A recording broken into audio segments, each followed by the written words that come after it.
Thanks for joining us on Tractor Roy.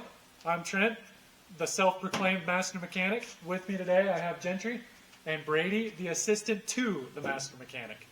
We're going to be working on rebuilding the carburetor today, showing you how to take it off, showing you a couple of the parts on there, what all comes in a rebuild kit, and how to assemble it and put it back on the tractor.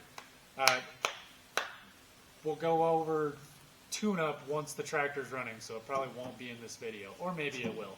Haven't decided yet. When the time comes, then we'll go from there. You'll know.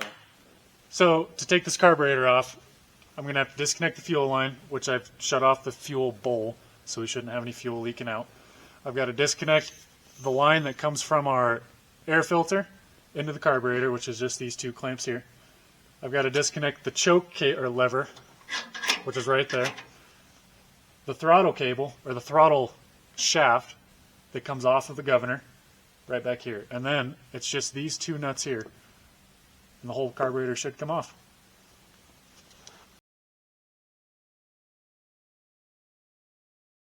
Okay, this should be all of it.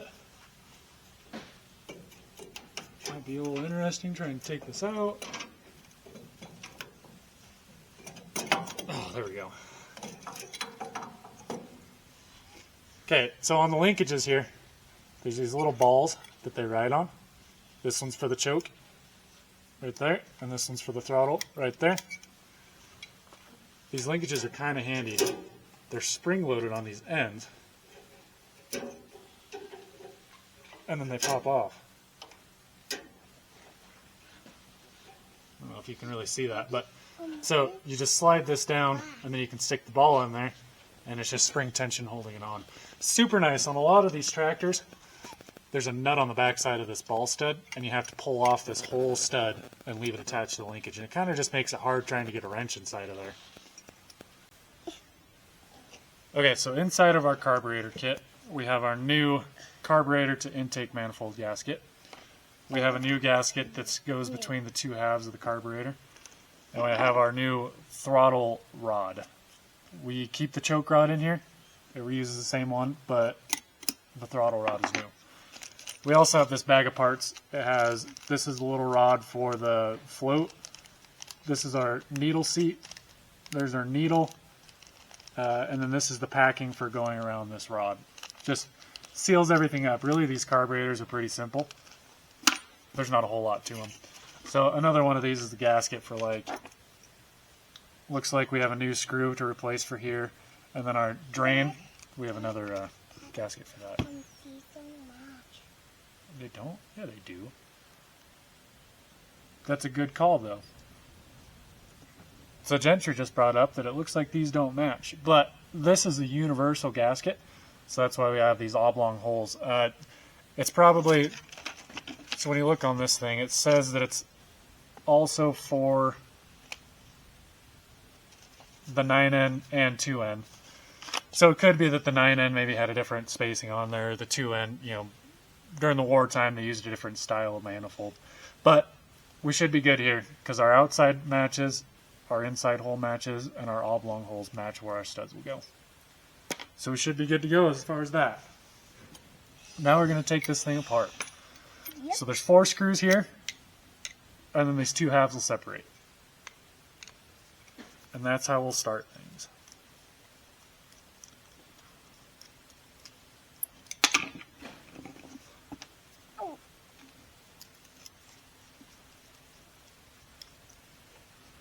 Another nice thing about these old carburetors is they're pretty much all just taken apart with a flathead wrench. Some of the newer ones, you start getting into Allen's or even special types of carburetor tools, and you have to get a specific kit for working on like weed eaters and stuff, and it kind of ends up just being a pain. Another cool thing is these things are all cast iron, so they're heavy, but they're built to last. This is known as a, I don't know, I guess a modified updraft carburetor. So the idea is that, so a regular updraft carburetor will come in through the bottom and then comes up. So it's not like a Venturi on a modern carburetor where it goes down and pulls, like the air moving faster through the Venturi creates a low pressure and sucks the fuel from the bolt. This, as the air is moving in, it pulls the fuel up from inside the bowl down here. A little bit different style. So now that we got these 4 screws out, this should just separate right off. Sometimes these get stuck, and you really want to be careful that you separate this gasket and don't bend the float that's in here. Like that. So before, the top of this gasket is wanting to come off, but not the bottom. So if you were to pull this, it starts getting into the little arms of this float. You can bend them. Ends up kind of being a pain to make sure you set the right float height so you don't flood your carburetor out. But as long as you get the bottom of that gasket, then you're fine. So we're first going to remove this float. This little rod, we have a new one in our kit, so we don't have to worry about losing that. This is our float. If there's been fuel in the bowl, which it looks like this was done right. So what you want to do when you shut these off is shut the fuel off to them. That way the tractor will run until all the fuel gets drained out of the bowl like this. And then you don't have a bunch of old fuel sitting there and it gets gummy. Some of these carburetors look so nasty inside of here, and you almost just like have to just keep scraping it out to get stuff out. So something to look for, if your tractor wants to flood, or it's flooding all the time, it isn't running right, if you take this apart, you can shake it around if you've had fuel in there recently, and you can hear if fuel's been leaking in there. Because sometimes this soldering, this joint right here, sometimes it gets pinholes in it, and then fuel just gets in there. Sometimes these things kind of corrode away. We'll see. This thing has a little bit of corrosion right here, and who knows when the last time this thing had fuel in it, so let's hope it works. Moving on, we can take out this gasket, and we got to try and pull this out because we're not reusing this gasket. We have a new one, and we match up.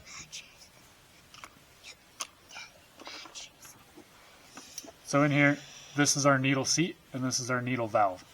How this works is, because this thing is upside down right now, when it's on the tractor, this thing will be flipped over, and fuel comes in from here, and it'll push down on this needle, and it pushes past it because it's got this little point on the end of it. As the carburetor bowl fills right here, this float lifts up inside of this bowl, and as it lifts up, this little spot right here where you can see the reference mark pushes up into the needle seat. So then once this is full, once the bowl is full, then this needle seat goes in there and stops the flow of fuel, and then you don't flood your tractor. So if this gets bent, or if it's just not in the right shape, or like on these needles, these new ones have a rubber tip on there, which seems like they like to wear out fast. So this old one has a metal tip, and the new one has a rubber one. Sometimes those things go hard, or get hard, and let fuel leak through, like they crack and stuff. So even if your float is set right, you can still have fuel getting past that needle and flooding your tractor. So next, we will probably take out this. So what I like to do is remember how many turns from bottom to out they are before I take them out. It seems like for pretty much any of the jetting screws, it's 1.5 turns is about what you want to start with if you forget. Like if you're coming into a carburetor that's totally torn apart and you're starting from the beginning, then 1.5 turns usually gets you close enough to where you can run and then fine tune from there. So we'll count. There's 1 turn, half, 2, 2.5, 3, 3.5, 4, 5. Okay, 5.5 turns. Guess I was wrong on that. But I bet you this screw right here is 1.5 turns.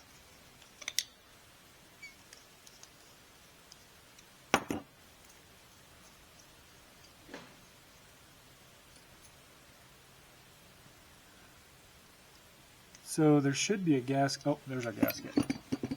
Right there. We got a new one of those. Next, we'll take out this needle seat. These are kind of goofy. They're like designed for a massive screwdriver, but you can kind of stick your blade on half of it and make it work, especially since we're not going to be reusing this. It isn't a big deal if we scar this up. on some of these tractors, I'll take apart the carburetors and just spray them out and clean them and then reassemble them with the same old parts. And usually that works out pretty well. You can get pretty crazy damage on these things and they still work. As long as you don't get damage inside the hole there, then it's fine if these little slots have a little damage on it. It really isn't a big deal. So there's that. Our fuel system now is clean. Like we can blow from here, out here, no restrictions. Now we'll try and see if we can get out one of these jets. And I'm going to need another screwdriver. If my assistant can get a smaller screwdriver.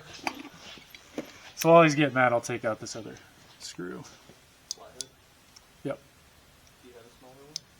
Okay, that one was 1.5 turns. So obviously I was wrong on that one, but usually 1.5 turns is what gets you in the vicinity.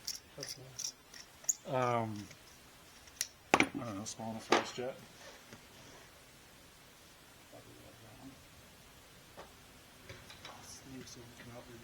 Oh.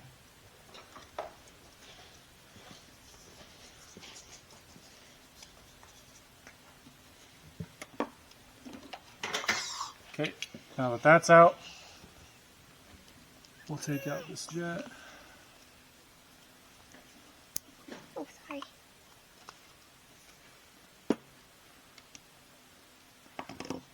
Okay. So the only thing we have left now is our rod and this. So sometimes on some tractors, there's a little screen on the end of this thing. I had a John Deere 2510 that had a screen on the end of this. And for the life of me, I couldn't figure out why I wasn't getting fuel into the carburetor. I took apart the carburetor, cleaned it, made sure the needle was letting fuel get by, made sure that there wasn't any gunk in the fuel line, fuel tank. I had fuel coming out of the line when it was disconnected from the carburetor, but it turns out there's a little screen inside of here that was stopping fuel from getting by. So while we're kind of on the subject, I need another wrench, assistant. What's that? 9 stinks. There's not one in that kit. Okay, while he's getting that, because that toolkit's kind of messed up. So I got to take out this butterfly, 2 screws here, and then this rod should just slide out. There's nothing on this other end. There's just a bushing pressed in there. These things can be a joy to get back together just because of how small everything is. So hopefully I don't regret what I'm doing, but we're being thorough by replacing all the packing and gaskets. Okay, don't lose those screws because they don't come in the kit. So here's our throttle valve, or throttle butterfly. So it sits up like this. We got to remember that 15 is up top. Okay, that comes right out. We got our packing right here. Yeah. And then what else we need to take from this? Make sure these kind of match. And we'll take our throttle screw, or idle adjustment screw. Kind of see how many we got to do here. And this one we're going to just have to guess, and then once we get it running, then we can adjust the idle from there. Okay.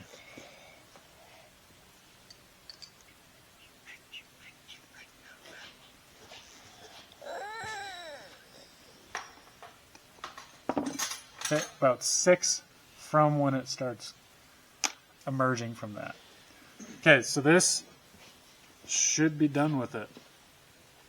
So the reason why you want to, or why these come in a replacement kit, so that governor moves this governor will adjust the carburetor to keep the tractor at a certain RPM.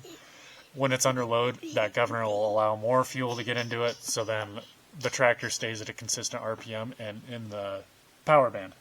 So because this thing moves so much, it'll wear here and here where it's inside of that carburetor body. The choke doesn't, because you only use the choke when you go to start it when it's cold. Otherwise, you don't use it. 13's the best I can do. 13. Lucky 13. Some Ford guys are going to hate us now. Okay. But the only metric thing that should be on this tractor is apparently the fuel elbow. So there's no screen inside of here. The one I was talking about is attached to this. It was a little goofy. But now we can really get in here and get it clean. So we'll leave the choke alone. What else do we want to take out? We want to take out this screw here. Gentry, dude.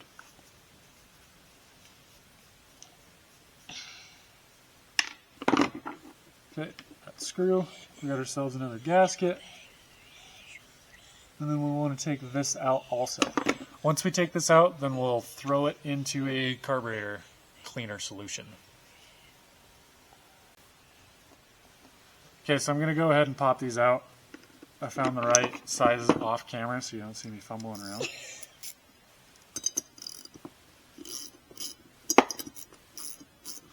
Well, you don't see me fumbling around as much. I think this whole video is just me fumbling around with stuff. So the beauty about these old tractors is they're all pretty much the same, especially these old 4-cylinders. Like between an Allis, Chalmers, a Farmall, a Ford, as much as people hate to admit it, they're so similar between all these that if you kind of get the hang of one, you can get the hang of most of them. The 2-cylinder John Deeres are a little bit different. The engine's just oriented differently, the clutch is different. But these 4-cylinders, these inlines, where the engine is in line with the rest of the transmission and everything, they're all pretty much the same. This thing is tight. Oh boy. We might not get the drain plug out.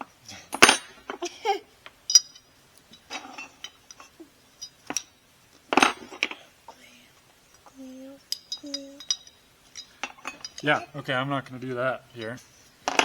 So, we just won't be able to get, I don't know, the very bottom, but it's reasonably clean, so I don't think we really have much to worry about. So, I'm using this Berryman Chem Dip Carburetor Parts Cleaner. How many carburetors can you clean with one of those? You know, I really don't know. I think I've had this thing for 8 or 10 years and probably done, I don't know, 50, 60 carburetors in it between small engines and stuff, and it seems to just keep cleaning. There's a handy basket inside of here. So I don't know if like maybe this stuff runs out of potency and like it just takes longer to clean, or I've noticed as I remove stuff, like I lose some of the fluid. So I don't really know, and it does smell bad, Gentry, don't smell it. So I'm going to throw in all these old parts that I'm going to be reusing. I don't need that anymore, but I do need that. These little screws I'm probably not going to throw in there because I about guarantee I'm going to lose. This jet looks clean. Okay, that jet won't get lost, so I'll throw that in.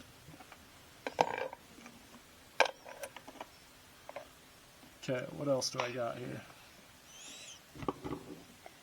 Okay. Oh, that. The float's just going to float on top, but part of it will get cleaned. Okay, so now I can throw in the 2 halves of these things. Hopefully it'll float on the top. Well, actually it's not. I'm going to set the part of the carburetor on it. Okay, now try to make sure as much of this perfect is as submerged as possible. So I'm going to let that sit. Oh, forgot the butterfly. How long does it take to clean one of those? I don't know. I think on the side of the can it says like, this is for throttle bodies. Oh, carburetor parts and throttle bodies, 15 to 30 minutes without heat, aeration, or agitation. I think you can pretty much just leave these in for however long you need to. I wouldn't go crazy with it, but I've definitely left them in for several hours. Since these are cast steel parts, they are pretty resilient. If you get into like the small engines, those carburetors where they're aluminum, this stuff can kind of eat away at the aluminum. And if you forget to pull something out of one of those carburetors, it'll eat away at the plastic pretty well. So you really want to limit it if you're using those kind of carburetors. But for this, I'll probably leave it in here while I'm dealing with the rest of this tractor, and we'll be good to go. Okay, an assembly is the reverse of disassembly, so that's where I'm going to stop this. No, I'm kidding. So I started thinking about this, and this old needle, it looks like it's been replaced. So I think this carburetor got rebuilt fairly recently. When I say recently, it could have been the last 30 years. But it's got a metal tip on it. And this other one has that rubber or plastic tip on it, and I've had some on my other tractors that have rotted away way earlier than I feel like they should have. I don't know if it just has to do with the gas or if there's just poor quality or what. Oh, it looks like I got new screws for the throttle plate. So, I don't know, I guess I can test this. So here's the one that comes in the new kit. It sits a little bit proud of that needle seat. This one, I don't know, about the same. I don't know, I'm on the fence about it. I guess technically these parts are probably worn together. Is the old seat in pretty good condition? Yeah, but I've got a new one, so I may as well replace it. So maybe what I'll do is use the new needle and new seat, and I'll just hold on to the old parts. And if down the road there's an issue with this tip corroding off, then I'll put the old setup back on. Or at the very least, the old needle back into it. But we'll see what happens, I guess. So the first thing I'm going to do is install this packing onto this throttle rod. It's directional. I don't really know which direction it goes on, so I'm going to guess. There's an open side here where it's a U shape and then a pointed side here. How I think it should be is this pointed side will kind of wedge into there like that with the open side out. So that's the way I'm going to do it because it fits really nicely in there like that. Another one of those things, if it starts leaking, then I guess I'll just take it back apart and fix it. So make sure I get this across all the way. Make sure I kind of get it seated in there. What? Where's your engine at? It's back there. But it needs Okay, the that's it. This can only go on one way. As you can see, it stops there. That's the throttle stop. And then this way, this is where our idle adjustment screw will go in and kind of hold this throttle off of that stud. So that butterfly can only go on this direction. Our notch goes to the bottom. The 15 was up, and now I get the joy of attempting to attach this back together. And these are brass screws, so I don't get to use a magnetic screwdriver because brass is a non-ferrous material. Okay, so I'm going to leave that a little bit loose so this thing will pivot. Should hopefully make it, I guess I don't want to say easier, but not as hard to get this other screw in there and lined up.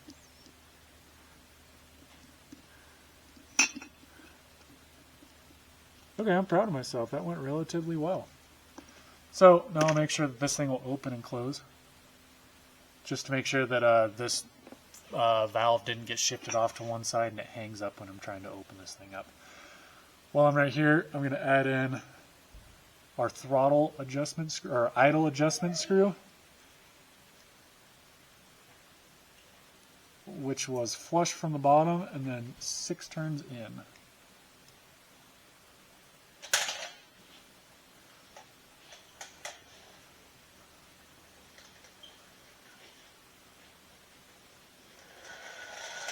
Okay, and that's a good start.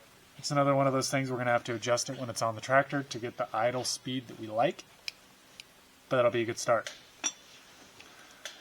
Flipping around to the underside, we're going to add in our jet, which we didn't get a new one, which is pretty typical because it kind of changes depending on, so the jets change how much fuel is allowed to go into the engine. The bigger the hole, the more fuel, the smaller the hole, the less fuel. Kind of changes on elevation. You know, higher elevation has less air, so you got to compensate with the fuel to, keep things running right. So we got our jet installed. Now we're going to install the needle seat. Oh, we need the gasket on this one.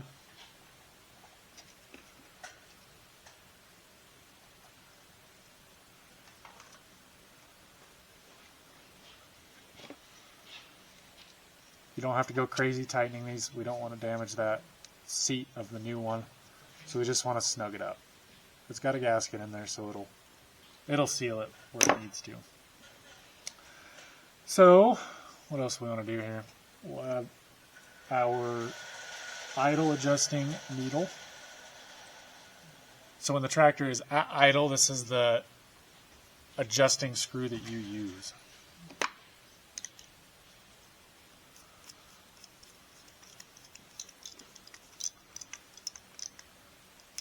Again, this is the one that fairly standard, common, I guess you could say, across these carburetors, and pretty much most carburetors, even like weed eater carburetors, lawnmower carburetors, ATVs, 1.5 turns out. That's a pretty good baseline for before you start this thing up. With it set at 1.5 turns out at idle, you should fire up. So this carburetor will be all nice and clean. So with it set to 1.5 turns, the carburetor should be out of the equation if we have problems starting it. So now we'll add the needle in. Point goes down. Now we'll set the floats on top here. Nope, no we're not. So this is Venturi. We got to make sure to add the Venturi. There's a small side and a big side. The big side sits fairly tight. The small side pretty loose. So small side down. We lay our gasket over the top. We might have to pop it on a little bit to get this Venturi through. Okay. Now that that's on there, now we can add our float. And we have a new float rod, float stick.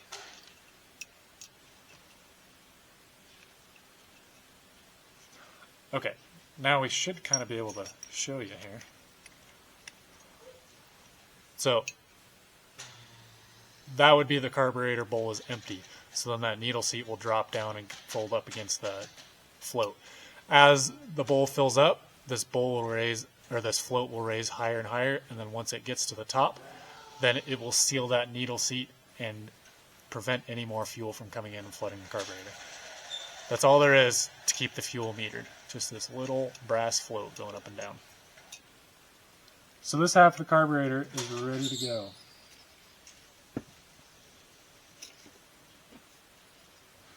Okay, now on this side, we got our little screw, and we did not get a new gasket with it. Didn't we have an old one?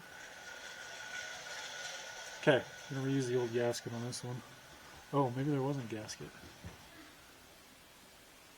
Okay.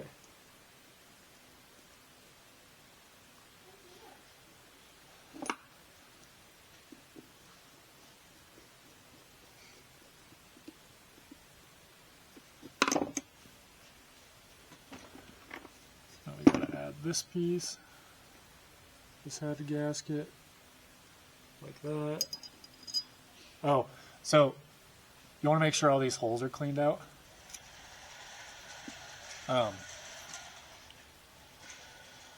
That's how fuel gets, farther along into the system, is through these little tiny holes. Just got to make sure that there's no old fuel.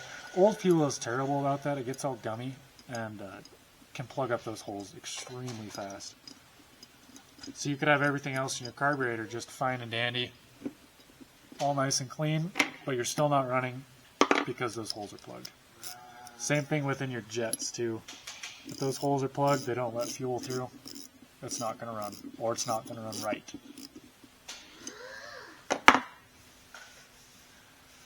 Oh, that goes in the top. Missed that part.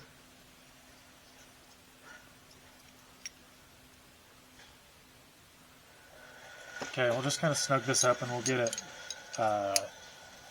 pointed in the right direction when it's on the tractor. Okay, what else we got here? This is our power adjusting needle. This is the one that was 6 turns? 5.5. 5.5. 5.5 turns. Thank you, my assistant to the master mechanic.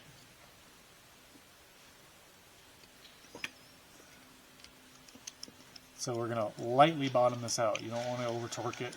You can damage the the bottom of this, you can damage the seat that's in there. Just not good. So 5 turns.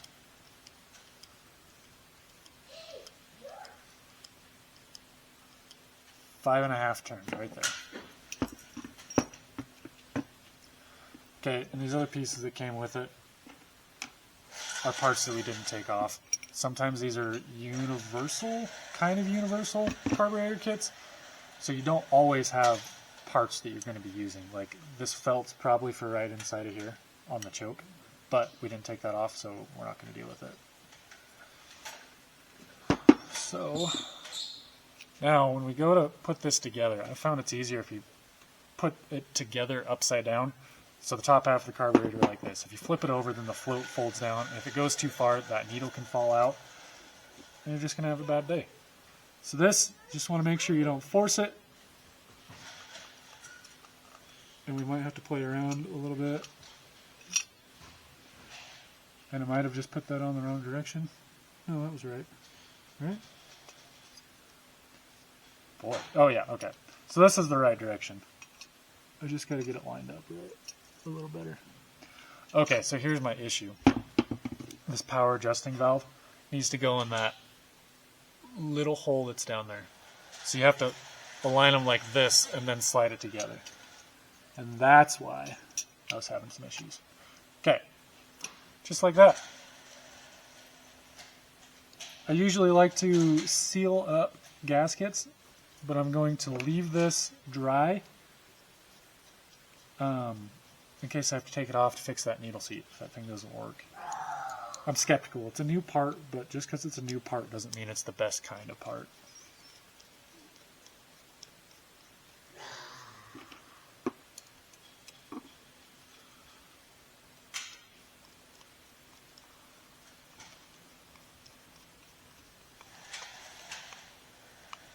It's best to torque these in an X pattern. Maybe it's not best, but it's my best. It's what I like doing. Kind of torque things down evenly instead of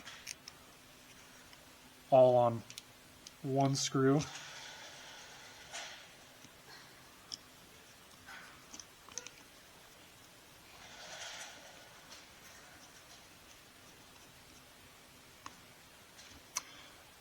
And there's our rebuilt carburetor. The jet settings should be ready to go to fire this thing up. So now we'll get it installed on the tractor and move on to the next step.